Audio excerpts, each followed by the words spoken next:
I'm Martin Tyler, and you're listening to Harry Symeou.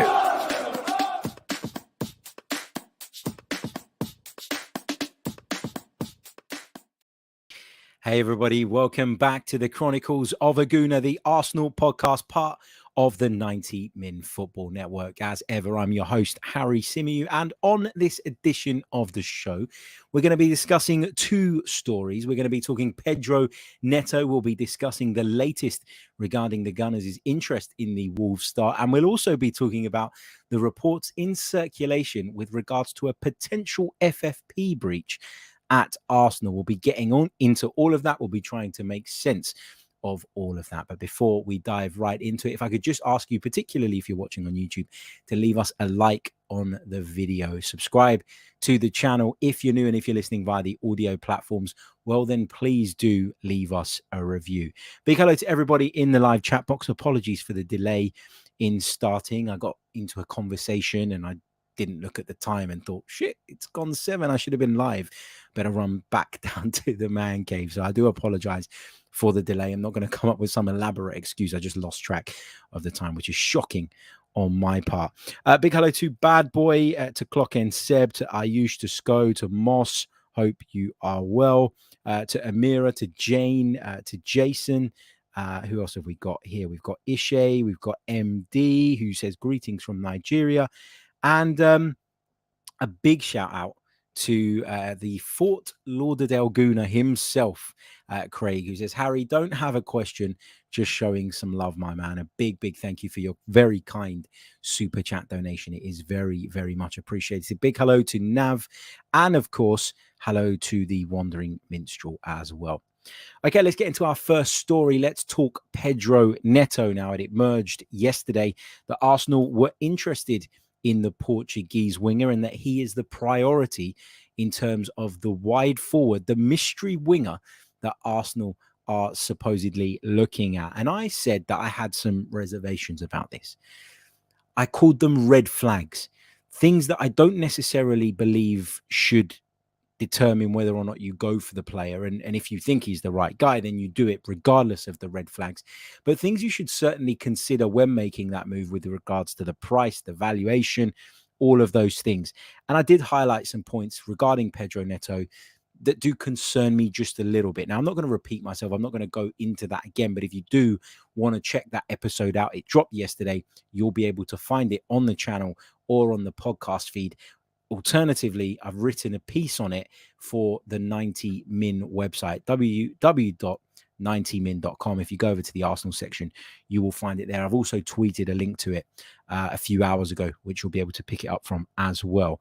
So what is the latest with regards to Pedro Neto? Because we heard that he was right at the top of Arsenal's list, but we were also told that Wolverhampton Wanderers have no interest in selling him. Now, I said yesterday that you should always be wary of that line, because no club in their right mind are going to come out and say, yes, absolutely, 100%, we want to sell the player, because it instantly drives the amount of money that they can demand down into the ground. So I never expected that. I don't expect that from Wolverhampton Wanderers. I expect them to keep their cards close to their chest. But you do know that if Arsenal do get close to that £50 million valuation that is rumoured to be where they have him in their estimations, then Wolves will at the very least come to the table. And there was a video going around on social media yesterday of Pedro Neto talking about Arsenal a few years back and telling people that they were his favourite English team growing up because of the style of football that we played. And that sparked even more of a frenzy across the social media platforms. But Pedro Neto has been speaking about Arsenal's interest. He's been speaking about the speculation regarding a potential move away. And he said he was flattered, as he would be, but of course remained completely professional, which again is exactly what I expected him to do, in saying that he's fully focused on Wolverhampton Wanderers and he's happy there. Listen, people give Wolves a hard time, but they're an established Premier League club. They've had a few very good seasons in terms of their finishes. It all started when Nuno Espirito Santo brought them back up into the big time. I think it was 2 7th-place finishes, if I'm not mistaken. Last season, they didn't have a bad season. But when you think about how many people were saying at the start of it that they would go down. And once again, in the transfer market, they've brought some good signings in. I really like the look of Guedes, and I really like the look of Mateus Nunes in midfield. I think he's a good player as well. So it's a nice place to be at the moment, particularly as a young, up-and-coming Portuguese footballer. You're surrounded by your countrymen. The culture must be as close to something as you'd get in Portugal as it can be, given you're in the West Midlands, etc., etc. But I suspect it's a really nice place to go. I don't think he has any problems with Bruno Lage. I don't think he has any problems with his teammates. There are so many like him in that group who have come from similar backgrounds. And so it's probably a pretty comfortable place to be and continue his development. He's only 22 years old, remember. And yes, one of the things I pointed out was his level of outputs. I don't quite think it's where it should be or needs to be. And it'll certainly need to improve if he's going to come to Arsenal. But then when I did a little bit more digging and diving, actually, Jota, now at Liverpool, his outputs were not that great either, but going into a better team under a different coach and into a different system certainly helped him. So, you can't say that is, as I said, a reason not to go and sign the player, but it is something you have to think about. You have to recognize what needs fixing, the gap that needs bridging between what he's currently producing and what he'd need to be a worthwhile signing for Arsenal, and work out whether or not you think you can achieve that. And if you do, by all means, go out and get the deal done. Fabrizio Romano has been talking about this one today, and he said that Pedro Neto would be keen on a move to Arsenal, and that is a factor in this, that he may have his head turned, that he is open to the idea of joining Arsenal. Why wouldn't he be? But he's not in a position right now where he wishes to force it, where he wishes to risk burning bridges between himself and his teammates and the management and the people right at the top at Wolverhampton Wanderers in order to force this move through. And I understand why. He's 22 years old, as I keep saying. He's got plenty of time to develop. The environment at Wolves for him is probably very, very comfortable. And I guess in his mind, there would be question marks around how much he's going to play at Arsenal. And if he's not going to play regularly, will that hinder his development?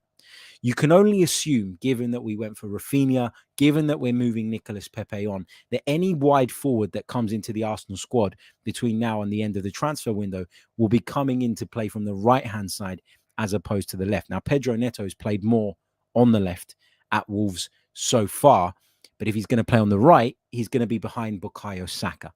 Can you see Bukayo Saka being displaced from the side? I think we need backup to him, and I think we need an alternative when he's not at his best. And sometimes that's really evident. Sometimes Bukayo Saka runs out of steam. Sometimes he's unable to impact games in the way we'd like. Other times he's superb. And that's kind of part of the parcel when you go for young players. That inconsistency will be there. But Pedro Neto's a young player too. And I'm not saying that he would not want a move to Arsenal or that he would think that it's a bad move in any way, shape or form. But the point I'm trying to make is maybe he's not desperate for it right now for that reason. Can he see a clear pathway into being a regular starter for Arsenal right now? Maybe not. And that's what he has at Wolves. Some of you will say in the chat, and I saw some of these comments yesterday, that he's better than Saka. He should play ahead of Saka. And that's a fine opinion to have. It's a worthy opinion. It's a fair opinion. But I can't see Mikel Arteta, particularly at a time when he's trying to convince Bukayo Saka to commit his even longer term future to the Gunners. I can't see him dropping him. I can't see him making him second best. I can't see him being told to play second fiddle to Pedro Neto. So I think Arsenal are interested in this, but I don't think Arsenal are ready to pay well over the odds. I don't think Arsenal are ready to go absolutely nuts to get the player in. And I also don't think the player is desperate for it to happen this summer. He'll know he's got time on his side, and he'll know that if he keeps his head down, works hard, plays regularly, and develops further, he'll get that big move eventually. So that's kind of the latest on this. I say that he's not ready to force it based on the information that we've been hearing, reading, taking in today. But could that change between now and the end of the window? Well, if Arsenal do lodge a bid, make a formal offer, and do get to Pedro Neto, do convince him of the project, do convince him of his role in this team and in this squad, and do convince him that it's the right place to be, then you could start to see him pushing from his side. You could end up with a Wesley Fofana situation whereby the club have a valuation, Wolves that is, of £50 million. Arsenal only think he's worth £40 million. Offer the £40 million, that gets rejected, and then the club and the player are locked in this difficult situation where one is saying, I want to go and you're pricing me out of it. And the other is saying, well, we're not going to let you go until we get what we believe you're worth. So, yeah, that could still happen. That could still materialize. There's still 9 days, I believe, 8 or 9 days until the end of the transfer window. So lots and lots can happen. Lots can still unfold. So, yeah, one to keep your eye on for sure. But I still think that we're not going to get any real concrete movement on this until the Nicolas Pepe to Nice thing is done. I think that's really important. Not because we're going to get money in for Pepe, but just taking some of his wages off of the bill would be very, very helpful, whatever it is that Nice are going to pay in order to subsidize some of it. And talking about wages, that moves me nicely onto the second story today. We'll take some questions and some thoughts at the end, but I just wanted to talk about the reports doing the rounds claiming that Arsenal are on UEFA's watch list. According to various sources on the World Wide Web and in the newspapers, UEFA are watching 20 clubs at the moment who they believe may well have breached financial fair play regulations. And Arsenal are said to be one of them. Now, the season that they're looking at is the 21-22 season. Arsenal have recorded a loss of £213 million across the last 3 years, and that's among the highest in the Premier League. But the thing that perhaps they think is a little bit fishy is that even during that period, Arsenal have managed to spend £218 million, which again is among the highest in the division. Arsenal are adamant and remain very, very confident that they have remained compliant with the financial fair play regulations all along. They say they've done nothing wrong. That's what they fed out, of course, through the grapevine, and they would be happy to comply with any investigation and provide any evidence that UEFA require. Well, let me just say this now. FFP is a load of bollocks. Sorry, probably demonetize my video by saying that, but I don't care. FFP is a load of absolute shit. Okay? We've watched oil state-run clubs come into the Premier League and completely make a mockery of the competition. Okay? Not only have we seen Manchester City's takeover and the way they've been able to gain a march on everybody and close the gap, a club that were nowhere near competing at the top end of the Premier League, all of a sudden over a few years, get lots of investment, and there they are right at the top of the tree. We know the deal with Roman Abramovich at Chelsea. We know how Chelsea climbed the ladder as well. And so now all of a sudden to make out that a football club like Arsenal are sort of the dirty ones, or the ones that are, the ones that are working the system is absolutely ridiculous. The problem is that when you set the precedent that they have by letting things slide, you then can't go and crack the whip when it comes to clubs like Arsenal, like Manchester United as well, who their fans will tell you, and I agree, are run really badly. But the point I'm trying to make is that Arsenal are not one of those clubs. Arsenal are not a Manchester City. Arsenal are not a Chelsea. Their revenues have always been high because they are a very well followed and have been a very successful football club over the years. That translates into following, that translates into good marketing, good merchandising, etc., etc. And then you become a massive machine. A money machine. That's what Arsenal Football Club are. That's why KSE bought it in the first place. Okay. I know that the story is, and Paul has jumped to kind of, sort of correct me here, but I'm not wrong in what I'm saying. Paul says, sorry, Harry, but that is not the story. 20 clubs are on the watch list because they may breach the rules. It's not, they may have breached the rules. story was first reported in the Times. Arsenal should not even be on anybody's watch list. They're looking back at the 2021-22 campaign. And the reason there is suspicion around Arsenal and a number of other clubs is because the accounts, from what I understand, for that period have not been completely finalized yet. Okay, but the fact that we're on a watch list is an absolute joke when you look at Manchester City and the way they've been operating over the years. You look at Chelsea and the way that they've been operating over the years. And even if you want to say that Manchester City's books look fine, it's because they found ways of funneling their own cash through sponsorships involving their own companies, the owners' companies, into the football club. All they've done is found a better accountant, and that is literally it. And so for Arsenal to be on this list, to be being watched, to even be being considered is rich coming from UEFA. It really, really is. It's, you know, it's awful.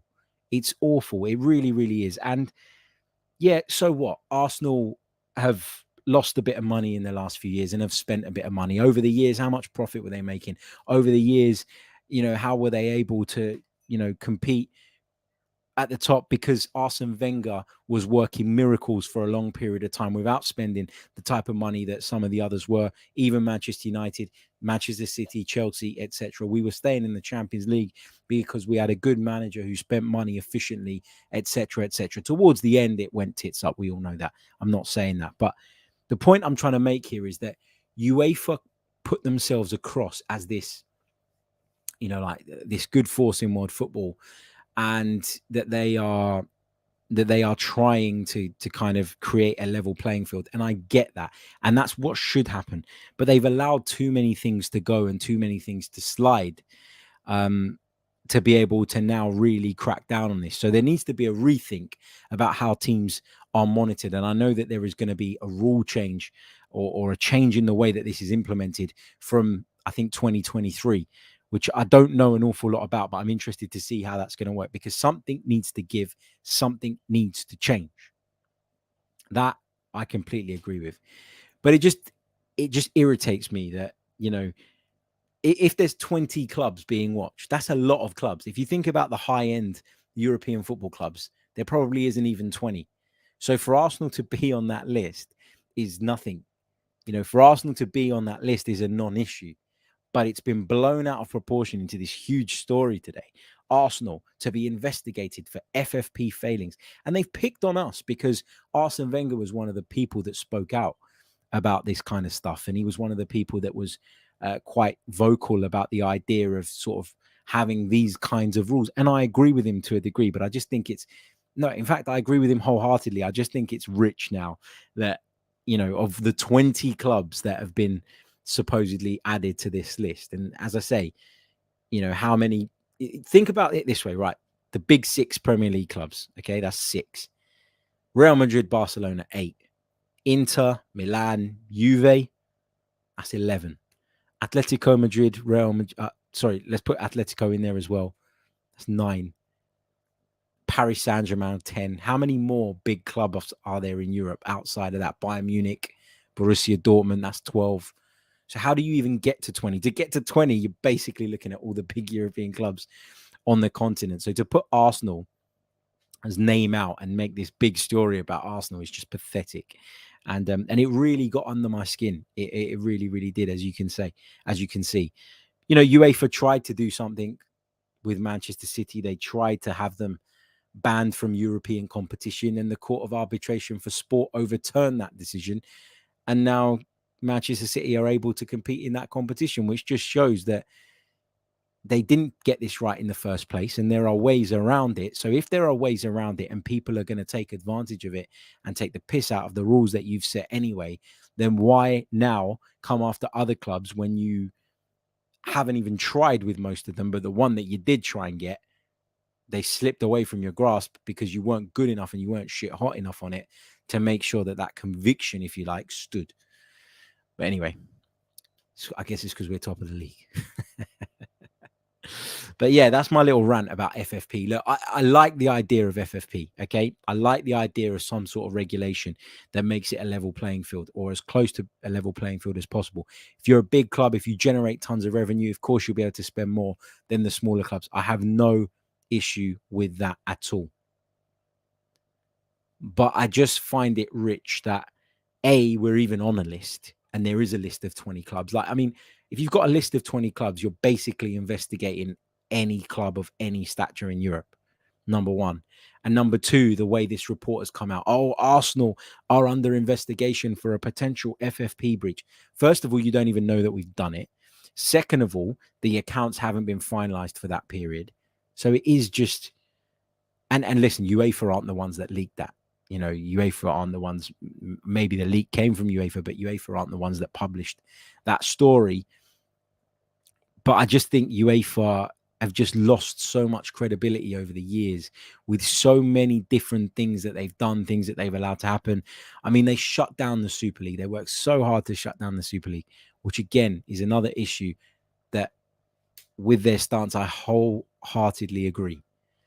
But then they go and make changes to the Champions League format that basically near enough mirror those of the Super League in terms of the way it turns into like a league format and all of that rubbish. And so what was the point? The only issue was you weren't getting a slice of the pie when it was going to be the Super League. And so you reacted to it and you made sure that you'd done everything within your power to shut it down. So you'll have to forgive me if I don't care that they're looking at us. I don't care that they're watching us, because I have no confidence that they know how to follow through with these things and make sure that they're implemented in the right way anyway. Looking at that Manchester City example, Manchester City don't make revenue. Look at the money they've been spending because they found other ways around it. They found loopholes in the system. They found ways of doing it. Chelsea were losing money, hemorrhaging money pretty much every season. And Roman Abramovich was pumping it in. And again, they found a loophole. They found a way around it and nothing happened. So why now are there 20 clubs on the list? Why is Arsenal one of them? And why has this story come out and been doing the rounds? Why? Because we're massive and people want to make a mountain out of a molehill. I recognize that this is not my most balanced and calm podcast. I know it's not my most balanced show, but this really got under my skin today. And I felt like I had to come on here and vent about it. And of course, let me know your thoughts in the comments.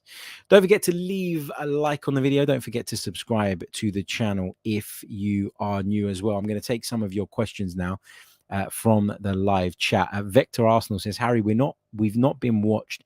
Apparently we have complied with their so-called rule.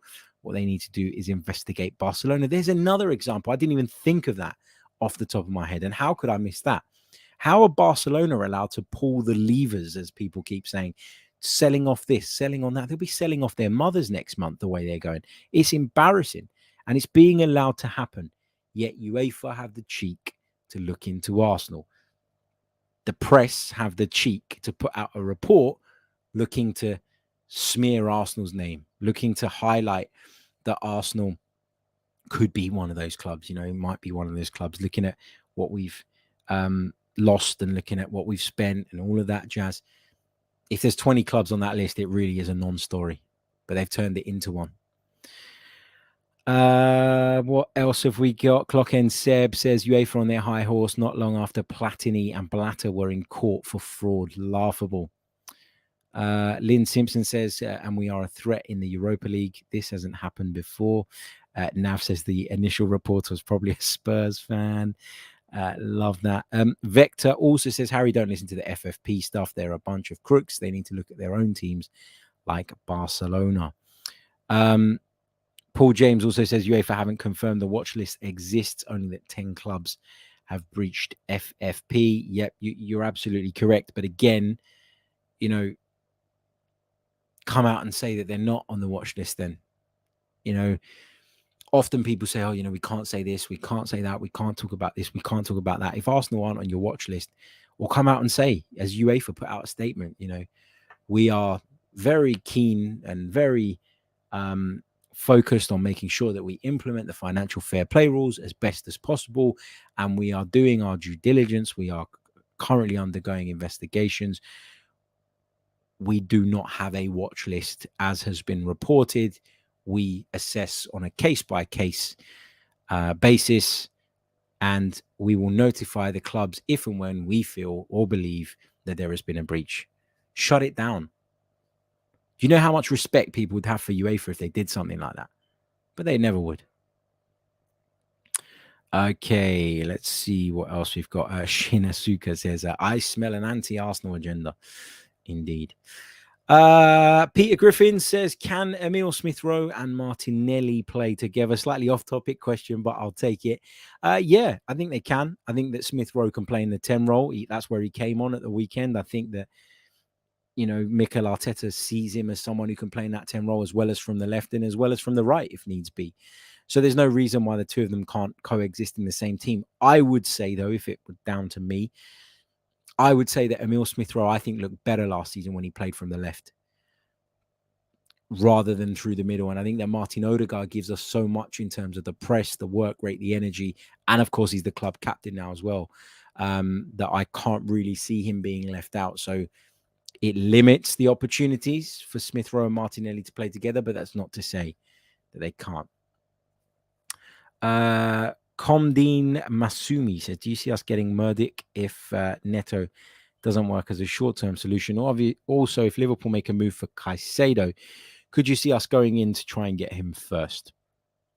I quite like Caicedo, but I don't think Brighton are going to sell him after allowing Bissouma to go. If he continues in this upward trajectory, Caicedo, he could go for a big amount of money next summer. So I don't expect Brighton to let him go. Not in this window. I'd be shocked if they did. It'd have to be an offer that they can't refuse, as the Godfather would say, etc., etc. But